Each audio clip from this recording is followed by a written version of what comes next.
تو ہر وہ کام جو مطلوب اور مقصود ہو اس کو اہتمام سے کرنے کی ضرورت ہے.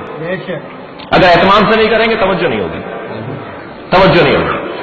یہ جو ہزاروں من سونا ائمہ کے مزارات پر لگا ہوا ہے، یہ جو چاندی اور جواہرات اور سونا اور مختلف قیمتی چیزیں ائمہ کی قبروں پر اور ائمہ کی جالیوں پر اور گنبدوں پر اور میناروں پر لگے ہوئے ہیں، کہہ رہے صاحب اس کو توڑ دو، اس کو نکال دو، یتیموں کو دے دو، بیواؤں کو دے دو، یتیم بچیوں کی شادیاں کر دو.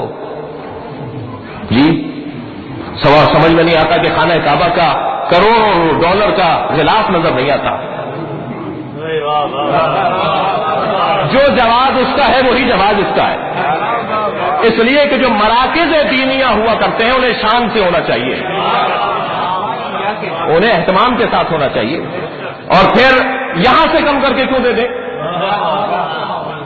ذرا ارادہ تو کرو، اللہ وہاں بھی برکت عطا کرے گا. عزاداری میں کمی نہیں ہوگی، مجلس میں کمی نہیں ہوگی، تبرک میں کمی نہیں ہوگی. اور الحمدللہ یہ بات وہ آپ سے کر رہا ہے جو یہ مشق کر چکا ہے. بھائی مجھے تو الٹا بولنا چاہیے، میرے ادارے چل جائیں. خبردار جو عزاداری سے کمی ہو، کسی یتیم کو نہیں چاہیے حسین کی عزاداری سے کم کر کے. وہ یتیم سکون سے رہتا ہے جو مجلس کو شان سے دیکھتا ہے. جو عزاداری کو اہتمام سے دیکھتا ہے وہ بیوہ زیادہ سکون سے رہتی ہے. لہذا یہاں سے کوئی کم نہیں ہونا چاہیے، یہاں جتنا ہو رہا ہے اس سے بڑھ کر ہونا چاہیے. کیوں؟ اس لیے کہ جتنا اہتمام کریں گے اتنی توجہ بڑھے گی. عزیزان گرامی یہ اس فرش اعضا سے ولی بنتے ہیں، مگر میں بننا ہی نہیں چاہتا تو کہتے خود بخود تھوڑی بہت ہو جائے گا. اس کے لیے مجھے اپنے آپ کو مٹانا پڑے گا، اپنے آپ کو گرانا پڑے گا. عراقیوں سے سیکھنے کی ضرورت ہے،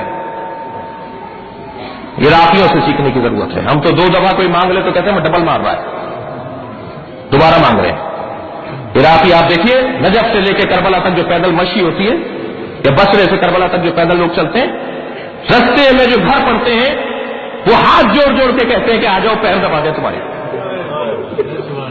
آ جاؤ کچھ ہمارے گھر کا کچھ کھا لو، بہت اچھا کھانا بنایا، گرم پانی کر کے رکھا ہوا ہے تمہارے لیے. امام حسین کے عزاداروں،